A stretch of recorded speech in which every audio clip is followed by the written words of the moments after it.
যদি এই বাংলাদেশের সাথে আপনাদের সম্পর্ক স্থাপন করতে চান, খুনি হাসিনাকে বাংলাদেশে ফিরিয়ে দিন। খুনি হাসিনার বিচার এই বাংলাদেশের মানুষ করবে। বাংলাদেশ থেকে ফের ভারতকে হুঁশিয়ারি। নিজের দেশে ক্ষমতাচ্যুত হয়ে বর্তমানে ভারতে আশ্রয় নিয়ে রয়েছেন শেখ হাসিনা। এবার তাকে দেশে ফেরত পাঠানোর দাবি তুলে একেবারে শর্ত বেঁধে দিলেন বৈষম্য বিরোধী ছাত্র আন্দোলনের নেতা সার্জিস আলম। বাংলাদেশের চ্যানেল 24-এ সম্প্রচারিত খবরে ওই ছাত্র নেতাকে বলতে শোনা যাচ্ছে, বাংলাদেশের সঙ্গে সম্পর্ক ভালো রাখতে হলে শেখ হাসিনাকে ফিরিয়ে দিক ভারত। আমরা শুধু ভারতকে একটি জিনিস বলে দিতে চাই, আপনাদের সাথে আমাদের সম্পর্ক কি হবে সেটা আপনারা আপনাদের কাজের মাধ্যমে নির্ধারণ করবেন। যে খুনি হাসিনা এতগুলো মানুষকে খুন করে এই বাংলাদেশ থেকে পালিয়ে গিয়েছে, যে খুনি হাসিনা বাংলাদেশের মানুষের দ্বারা এই দেশ থেকে তাড়িত হয়েছে, সেই খুনি হাসিনাকে আপনারা আশ্রয় দিয়েছেন। যদি এই বাংলাদেশের সাথে আপনাদের সম্পর্ক স্থাপন করতে চান, খুনি হাসিনাকে বাংলাদেশে ফিরিয়ে দিন। খুনি হাসিনার বিচার এই বাংলাদেশের মানুষ করবে। আমার মনে হয় ছাত্র নেতারা দেশের ইতিহাস জানে না, ভূগোল সম্বন্ধে অবহিত নয়, অর্থনৈতিক কিছু বাধ্যবাধকতা থাকে সেগুলো জানে না, হুমকি আর আস্ফালন দিয়ে যাচ্ছে নিজেদের বাজার করবার গরম করবার জন্য।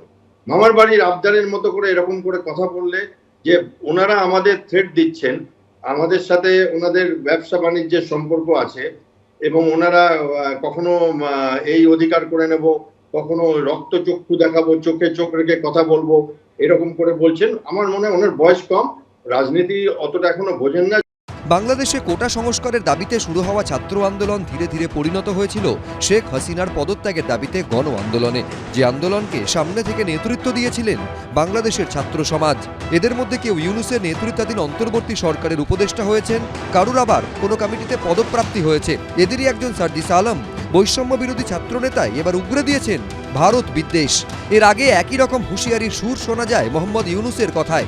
নিক্কাই এশিয়াকে দেওয়া এক একান্ত সাক্ষাৎকারে বাংলাদেশের অন্তর্বর্তী সরকারের প্রধান উপদেষ্টা বলেন, আন্তর্জাতিক আইন অনুযায়ী ভারত শেখ হাসিনাকে হস্তান্তরে বাধ্য। এরই মধ্যে বাংলাদেশের অন্তর্বর্তী সরকার গঠিত তদন্ত কমিটি প্রধান উপদেষ্টা মোহাম্মদ ইউনূসকে রিপোর্ট দিয়ে জানিয়েছে সে দেশে 3,500-এর বেশি নাগরিক নিখোঁজ। আর এর নেপথ্যে রয়েছেন দেশত্যাগী প্রাক্তন প্রধানমন্ত্রী শেখ হাসিনা ও তার ঘনিষ্ঠ প্রাক্তন সেনা ও পুলিশ আধিকারিকরা।